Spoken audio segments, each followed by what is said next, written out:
It's time to huddle up. I'm Garrett Seawright. Thanks for making us a part of your day, however it is, wherever it is you're doing so. If you could give us a subscribe, a thumbs up on the video, or give us a 5-star review, however it is you're checking out the podcast, we certainly appreciate it. It goes a long way in helping the channel and helping us get rolling here on the Saturday Glory Network. I'm Garrett Seawright. This is the Daily Huddle, something we're going to do every Sunday through Thursday, talking college football. And as you see by the title of today's episode, I'm talking about the adults table. And it's the way that conference realignment has shaken out is that are we talking 15 years at this point, where everybody has talked about that there's going to be a 4 conference super conference, and that's going to be the upper echelon of college football, right? That everybody sort of knew that when the Big East went away, and there are those that argue that the Big East wasn't a power conference, and I think you can make that argument, that the 5 power conference structure wasn't going to be sustainable. And I think the 4-team college football playoff probably accelerated that demise, which is interesting that it now kind of comes as 14 college football playoff is on the verge of going away.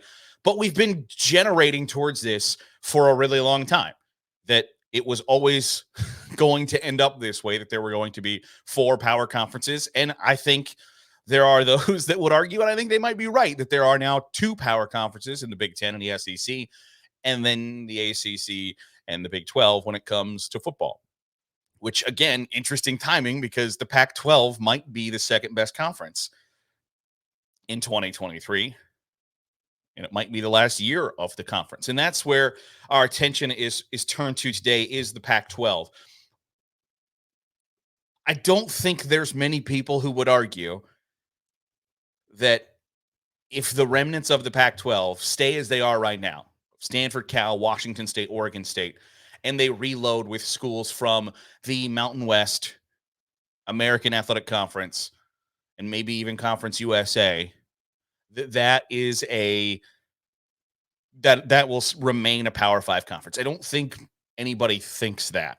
And I know that Washington State, their president, is on the record saying, hey, our options are join the Mountain West, join the American Athletic Conference, or retool and reinvigorate the Pac-12, and that their preference would be to reinvigorate and retool the Pac-12. Which is, it's a crazy statement, because earlier, I guess late last week, Washington State put this video out, and I find it fascinating on a couple of different levels. So if you haven't seen it, I'm going to show you the video, and then we'll talk about just the way that Washington State went about this in depth. So here is the video that they posted on Twitter late last week. Cougs? We've heard it all before. Pullman? Where is that? What do you do there? Kick rocks and plow dirt? Always the underdog. Never in the spotlight. And nobody's watching. You sure about that? Let me tell you a little something about Washington State. Out here in these fields, we're not just sowing seeds and tilling soil. We're harvesting greatness. We crank out bucket droppers, showstoppers, trendsetters, goal scorers, history makers, and the enduring voice of college football. We may not always do it your way, but we always find a way. And we're not just finding a way on the field. We find our way home. Back to Pullman, the Palouse, God's country, the Tuscany of America. Not our words, theirs. Why? Passion, camaraderie, the love of cheering on our Cougs. And when we're not here, we're tuning in.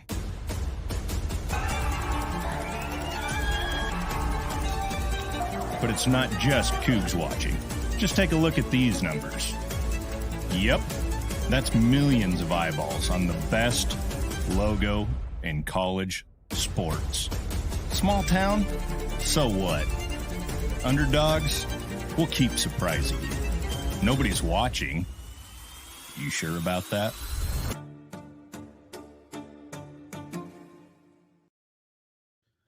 So that's the video that Washington State put out late last week, which is virtually, and I don't even know if it's really all that discreetly, angling for a spot in a Power Five conference.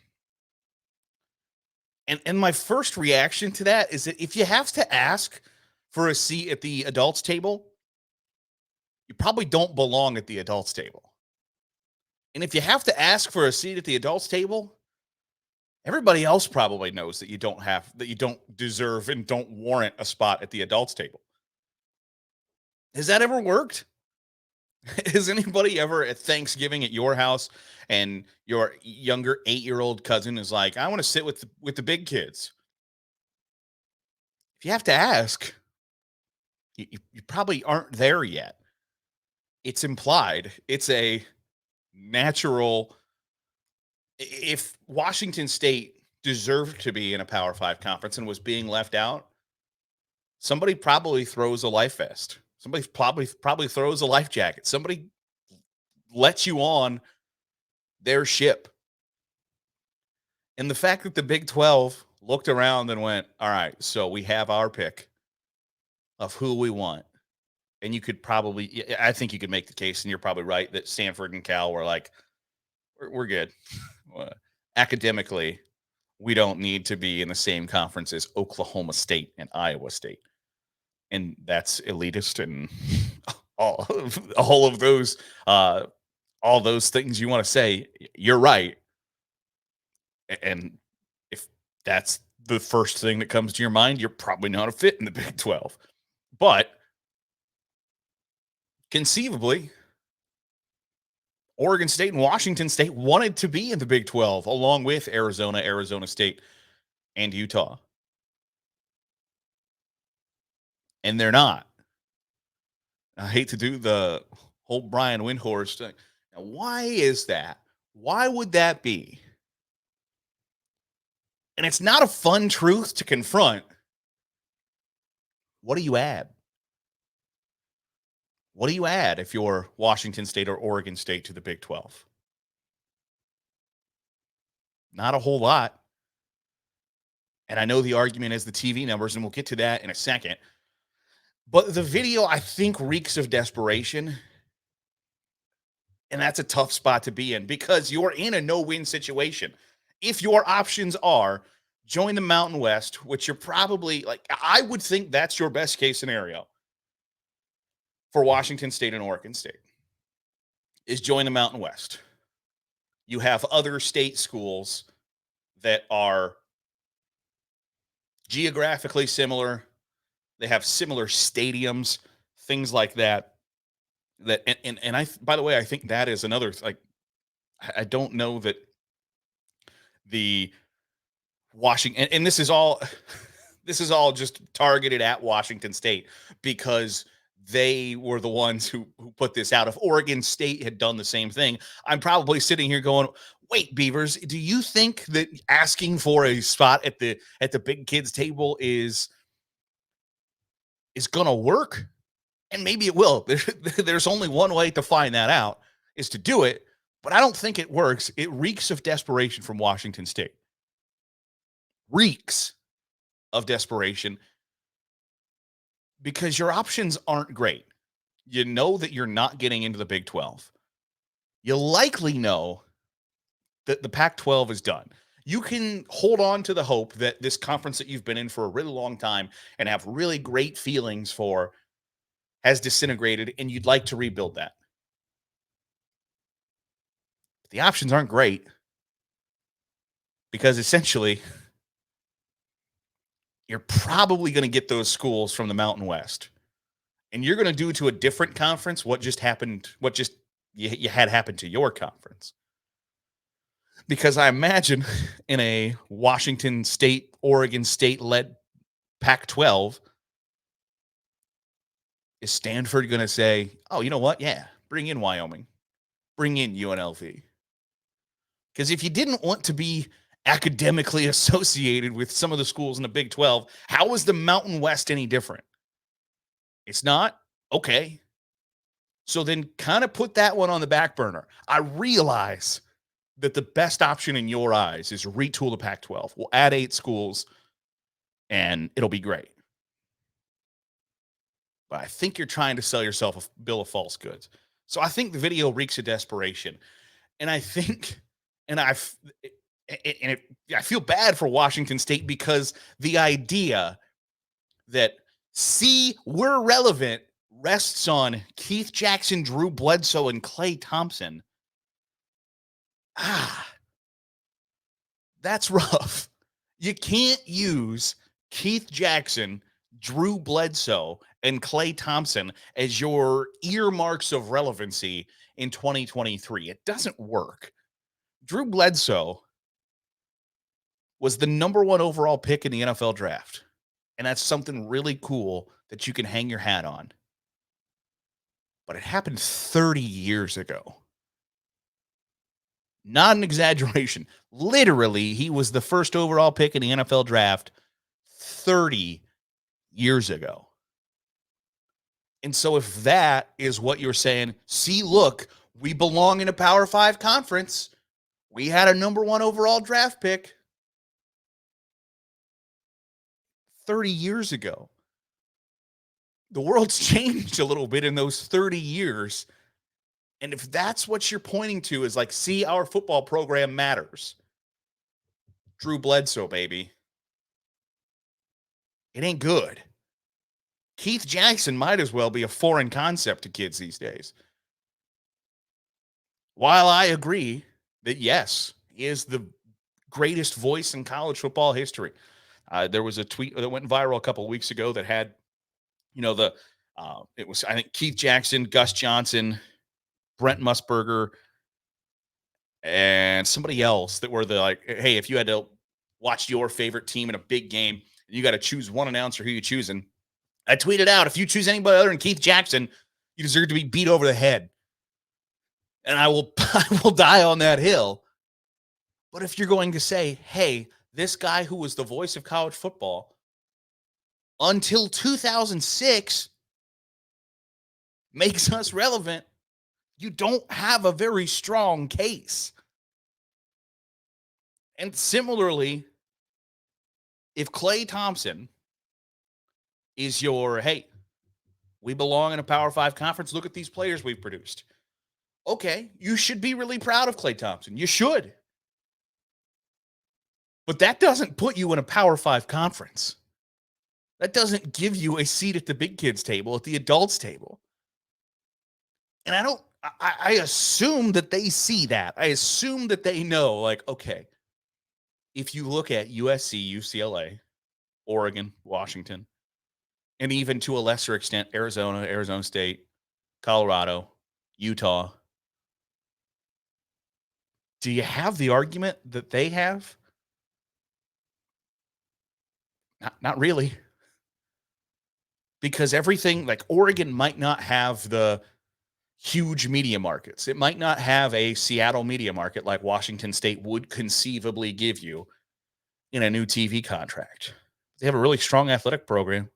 They have a strong, recognizable brand that the Big Ten obviously said, you know what, that's good enough for us.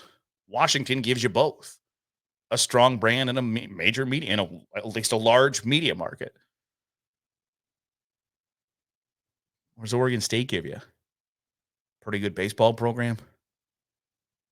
What's Washington State give you?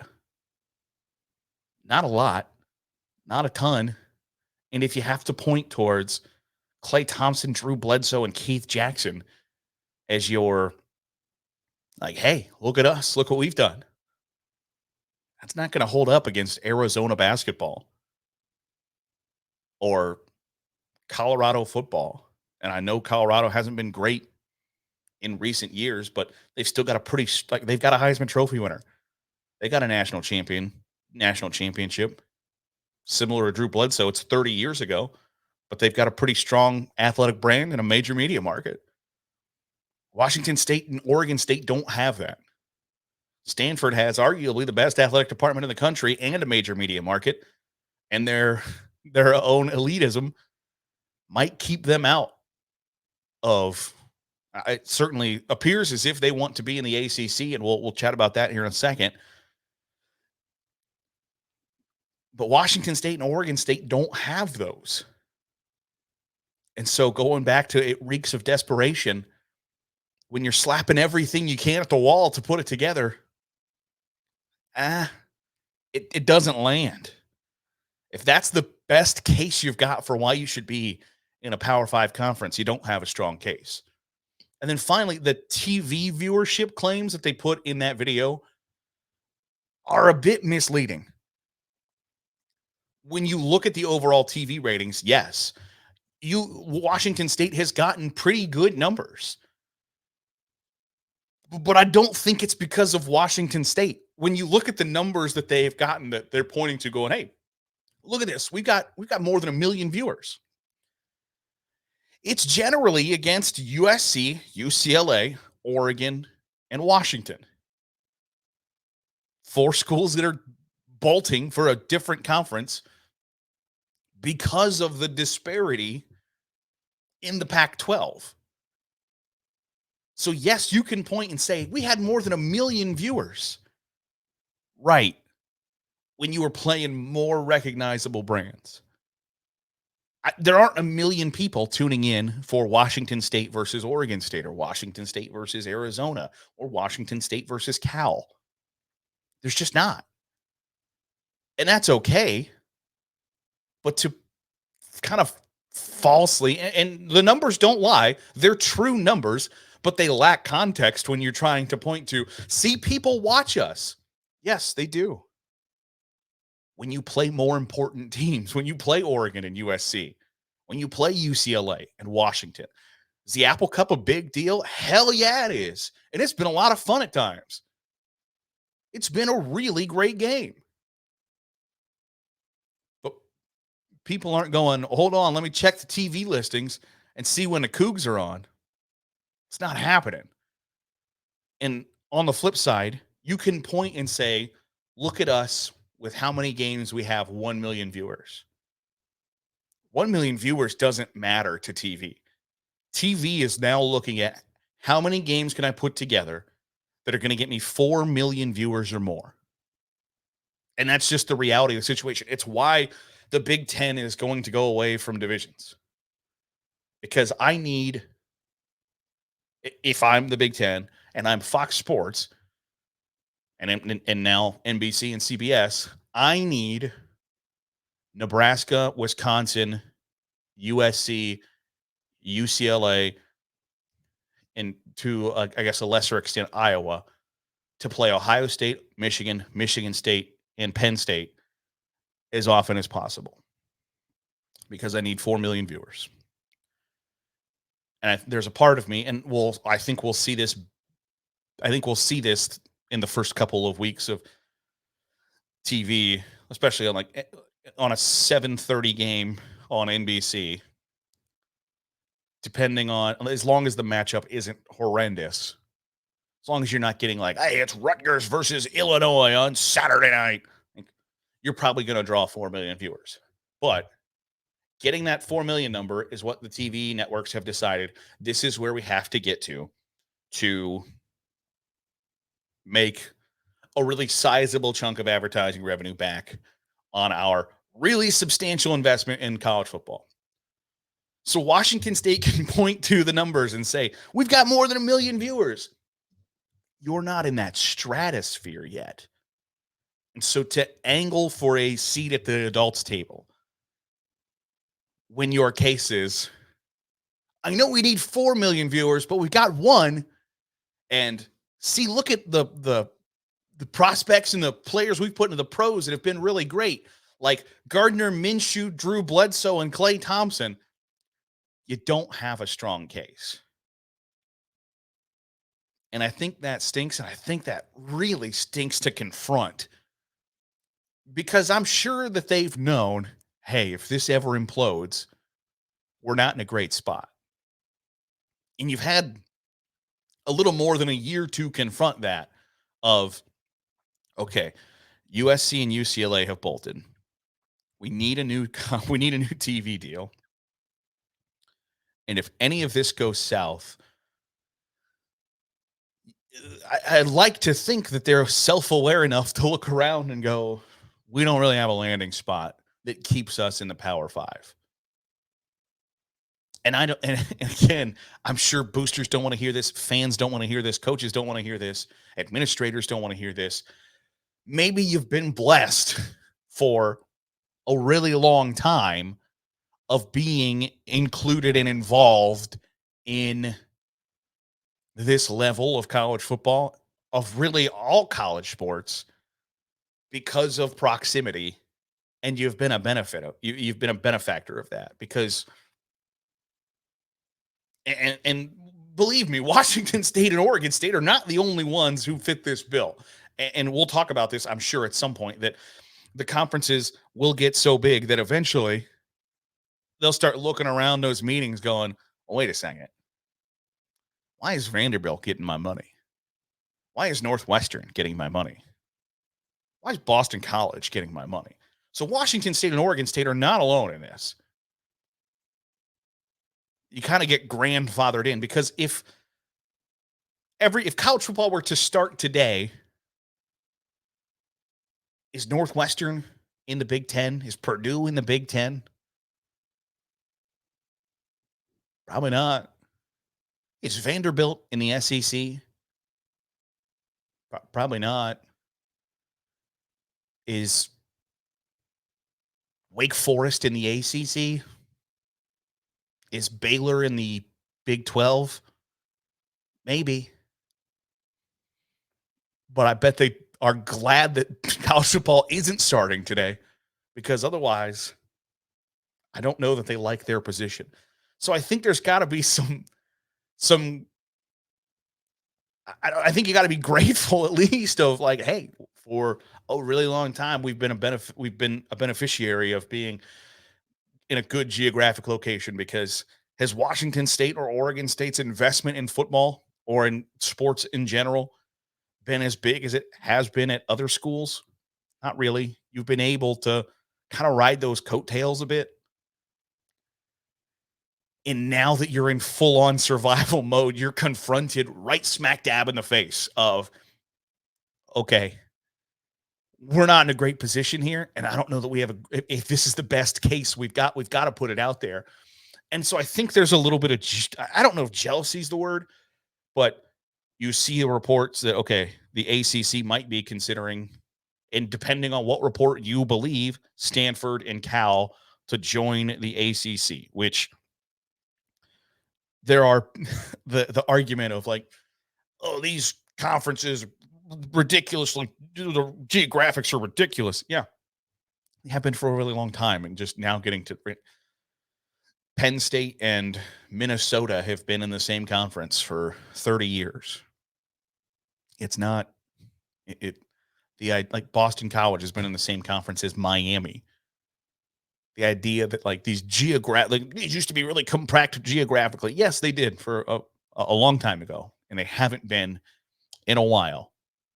I don't know what your argument is of it. The Southeastern Conference is for a long time now stretched from Fayetteville, Arkansas to Columbia, South Carolina, and Gainesville, Florida. It's a pretty big conference. This idea that they have just in the last 5 years, like, no, they haven't. Like, this isn't high school where, you're just looking for the 9 closest schools to you and you figure it out. That's not how this works. But when you see that, okay, 8 schools of your 12 schools have gone on to bigger things, it certainly doesn't appear as if Arizona State, and Utah think that the Big 12 is a better thing than the Pac-12. But when your hand is forced, you gotta make do. Then you see, of the 4 remaining schools, 2 other schools that might get picked up by a bigger or better conference. And you're stuck in that room, just you and Oregon State staring at each other. It's not a fun place to be. I understand that. But there is a hint of jealousy there and a hint of desperation of, well, what do they see? And I don't think this is really hard to answer. What do they see in Stanford and Cal that they don't see in us? Well, that feels like a self-explanatory question. So I feel for Washington State and Oregon State. I feel for the fans because you're losing a sense of your college football experience and something that you've known and something that we will talk about throughout this podcast is like I'm not a huge tradition guy. I think tradition is peer pressure from dead people. But traditionally, Washington State can expect two or three of or four of USC, UCLA, Stanford, Oregon, Washington, Arizona, Arizona State to come to Pullman and make a really exciting, fun Saturday afternoon or night experience that you get to look forward to. And I understand that if you're then put in a conference where it's like, hey, here comes San Jose State, baby, might not move that needle for you. So I feel for the fans that are seeing their college football experience be dramatically reshaped in a way you don't like it. I get that, and it stinks. But I think some self awareness goes a long way in understanding that, hey, maybe we've just been along for the ride and we should be somewhat grateful for that. And I think that is that one of the like stages of grief of seeing the conference that you've been a part of and the schools that you've been associated with crumble underneath you. It stinks, but it also stinks of desperation. And I think that Washington State and Oregon State are making it a little harder on themselves than they need it to be. Sometimes you just got to accept defeat and say, okay, you know what? We did our best. And this is where we've got to pick up the pieces in the Mountain West.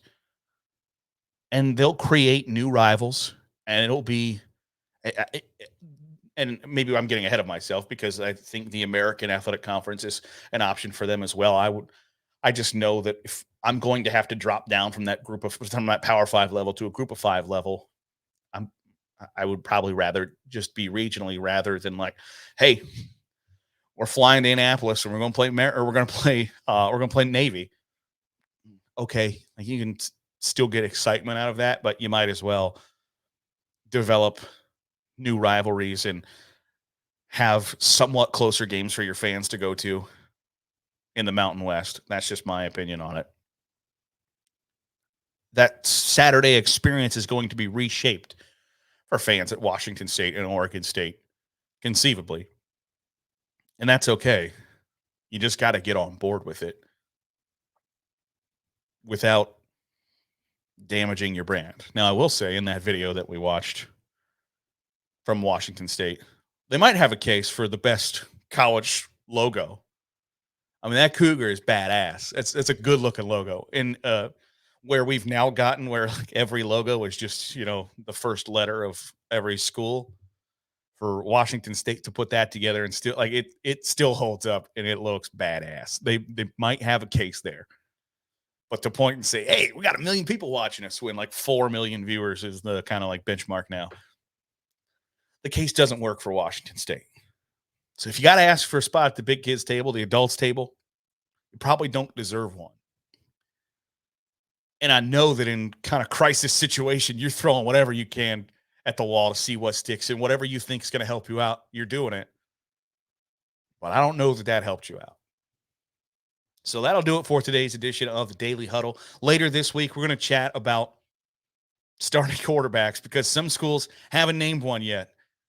And you can look into that a lot of different ways.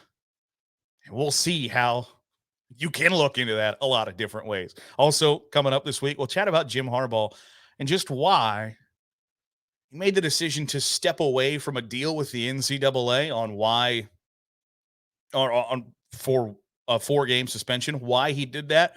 And I don't think it's the reason you think it is.